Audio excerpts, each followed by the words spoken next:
Welcome back to The Jumping Mystic, where apparently my job now is to bring props to your inner life. Last time it was a flashlight and a broom for the fear closet. What did you bring today? Paint swatches. We spent all of Section 2 turning your inner attic into a blank, quiet studio.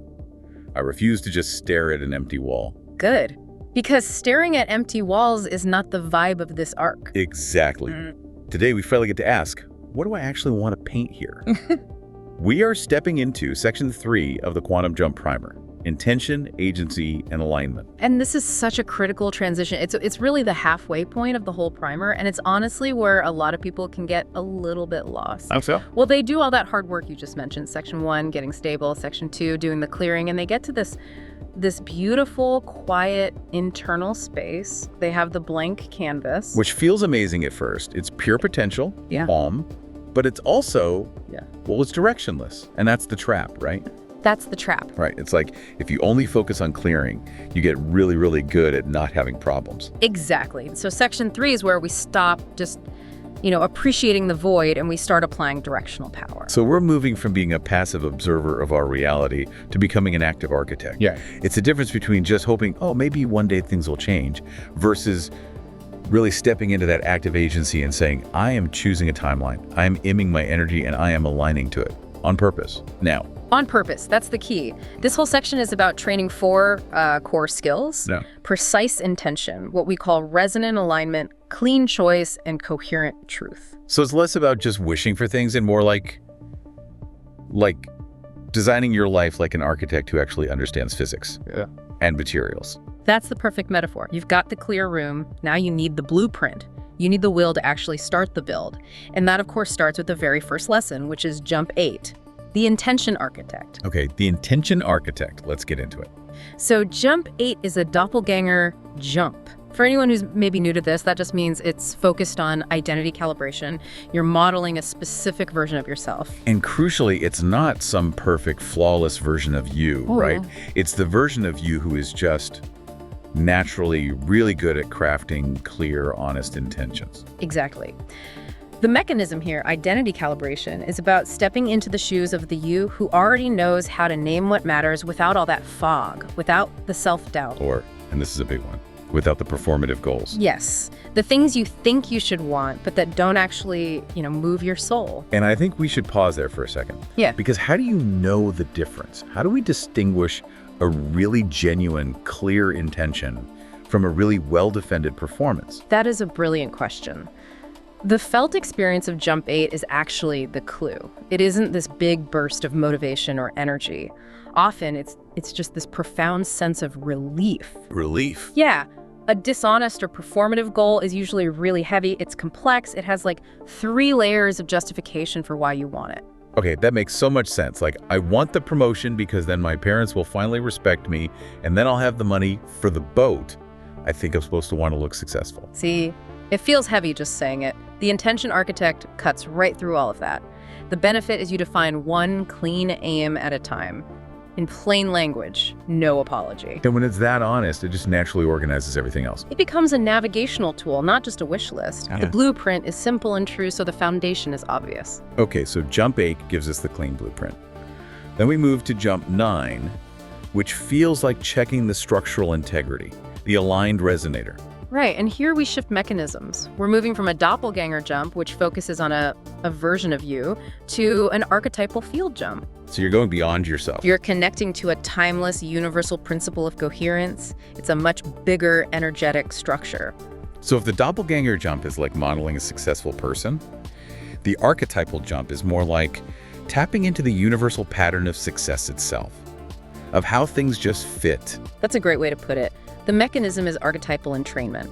And this jump is really about training your nervous system, your body, in what it feels like when your inner frequency and your outer aim, that clean intention you just set, are totally coherent. No friction. No friction, they just match. This is where that idea of vibrational alignment stops being this kind of floaty concept and becomes a grounded physical feeling you can actually recognize. Yes. So what does that feel like? I mean, what's the difference in the body between misalignment and alignment? Misalignment feels like forcing things. It's that exhaustion you feel at the end of the day when you've been trying to be the right version of yourself for someone else. Pushing a square peg into a round hole, all day long. Exactly. Alignment, which is the felt sense of jump 9, is what we call those click moments.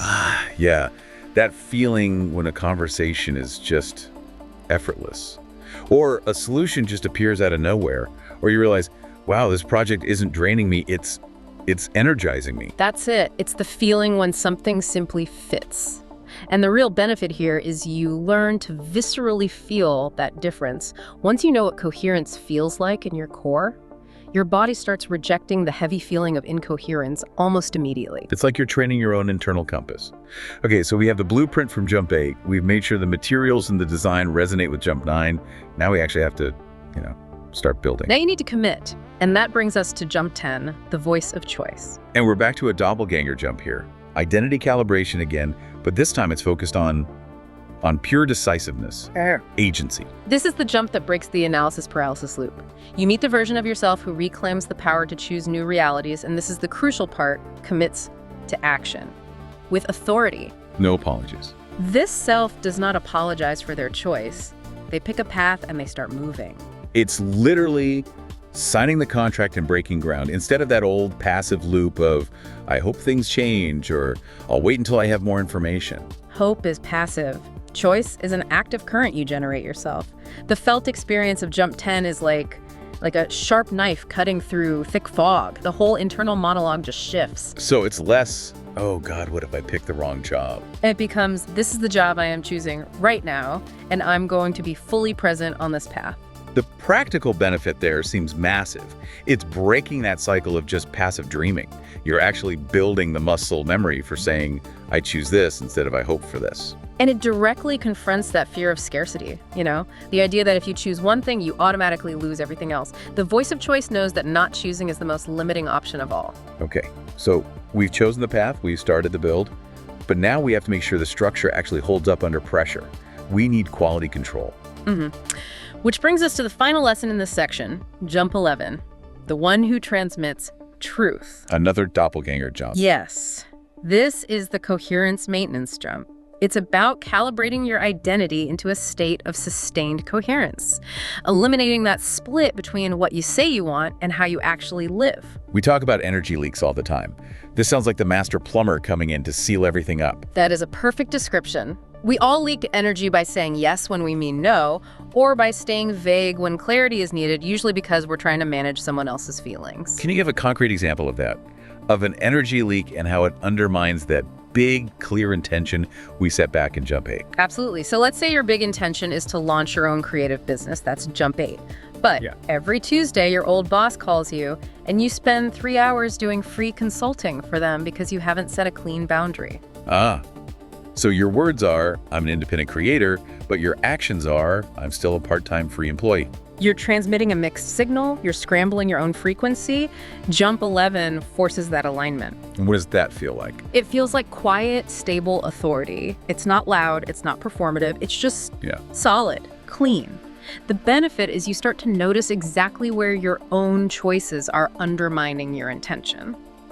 So if Jump 10 was starting the build, Jump 11 is moving into the house and actually living in it the way it was designed to be lived in. No secret back doors leading to old patterns. It is the ultimate commitment to the design, and that's what this entire section is. It's the full toolkit for directional design. You set the intention, you match your resonance to it, you make the choice, and then you maintain that coherence.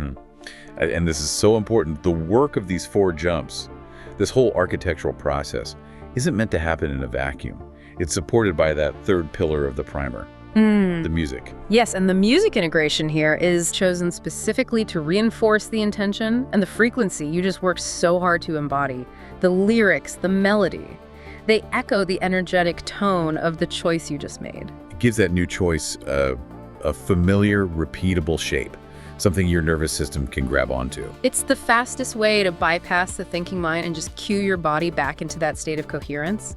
Think of it like a frequency dial. You spend the jump carefully tuning that dial to the right station. And the music is the preset button. The music is the preset button. So you can be walking down the street, commuting, doing dishes later in the week. You put that song on and it instantly re-evokes the feeling. It keeps the new reality stable, Exactly. It anchors it. It makes the design real and stable between your big sessions. which is the perfect lead-in to the final section of the primer, isn't it? Maintaining that rhythm. We've built the foundation. We've created the design. Now we just have to make sure we don't forget what we built when life gets loud again. So if we zoom out, Section 1, tune the instrument. Section 2, clear the noise. Section 3, finally chose the song. And now that song is more than a nice idea. It is a real choice, with a real frequency anchored in your system. The next step is making sure it actually stays with you. That is the work of Section 4 of the Quantum Jump Primer: merging, integration, and awareness. It is where you learn to live with what you have built, remember it under pressure, and carry it into daily life. So if you want to keep walking this arc with us and actually live the architecture you have designed, make sure you subscribe to House of Mystics on YouTube so you do not miss the next step. You have cleared this space. You have chosen the design. Now we get to find out what it feels like to fully move in.